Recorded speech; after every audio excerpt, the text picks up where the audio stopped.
About their new intake and their expectations of the class of 2019. Our reporter, Yanga Funani, is at Ulwazi High School with the school's maths teacher. Let's cross to him live. Yanga?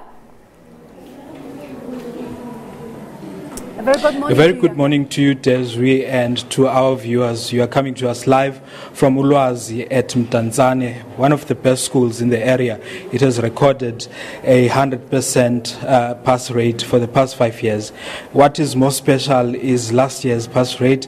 It included 65% bachelor passes, while it recorded 34% in diploma passes and only 1% in a higher certificate. But to tell us more about the success of the school, we are now joined by Mr. Makalima. Mr. Makalima, a very good morning to you, sir, and thank you very much for joining us. Good morning to you, Yanga, and good morning to the viewers of the SABC. Sir, this school is one of the best performing schools in this area. What is the secret behind that? Thank you very much for this opportunity. First of all, I must say what helps us a lot is to start a bit earlier. As we all know that this term is the longest term in all the terms of the year. So we always ensure that we push our syllabus and ensure that we finish by June. Then after June, we carry on with the revision throughout. I understand that you also dedicate the weekends to teaching and learning.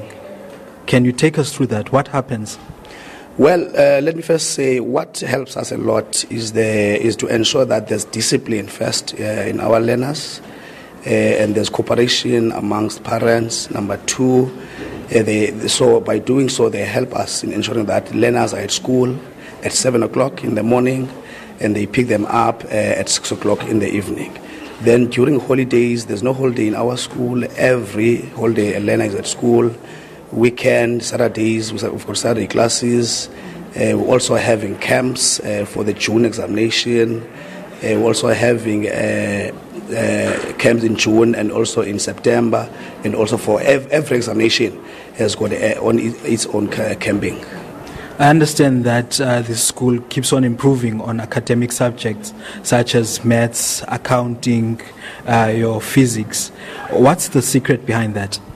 What we normally do, we make an analysis and look at each and every learner, the learner's performance, and see where the learner is lacking behind. We're also making what is called tutor roving. We ask for the experts from outside to come and assist us and ask parents to reimburse them and the SGB to ensure that every learner does have a minimum requirement, which is 50% and above.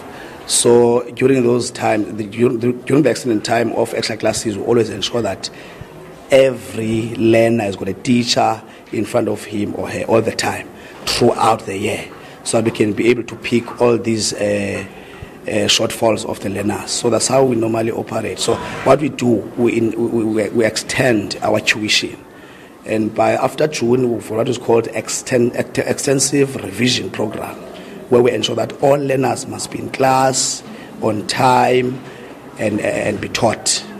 Now, this school has attracted a lot of would-be applicants who want to study here. Even those who were in former Model C schools in East London want to be part of the school. Is there space?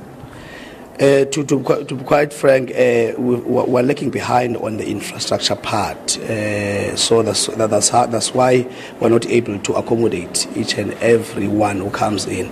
So we're using a first-come, first-serve admission, based on, of course, with the criteria that we're using in terms of looking at the performance from the learners from grade 8. Actually, we only take the grade 8s. We don't have a space for the internal classes because there's no space. We've got full classes. Learners are 8 in each class, so they are overflowing. So the point is that we don't have space. As you can see, that's a sky pass there, which is a provision just to try and have learners accommodated. So that's our main challenge, infrastructure. Mr. Makalima, thank you very much for your time. All the best for the year. Thank you very much. Well, Desiree, that's Mr. Edmond Makalima speaking to us, sharing the best practices. As you can see, the learners behind us are very excited and they are eager to learn. As for me, Yanga Funani and Akobile Vena, it's back to you in Joburg. Thank you so much, Yanga. What an enthusiastic bunch. Well, it's Yanga there talking to us about the first day of school. And our question for today that we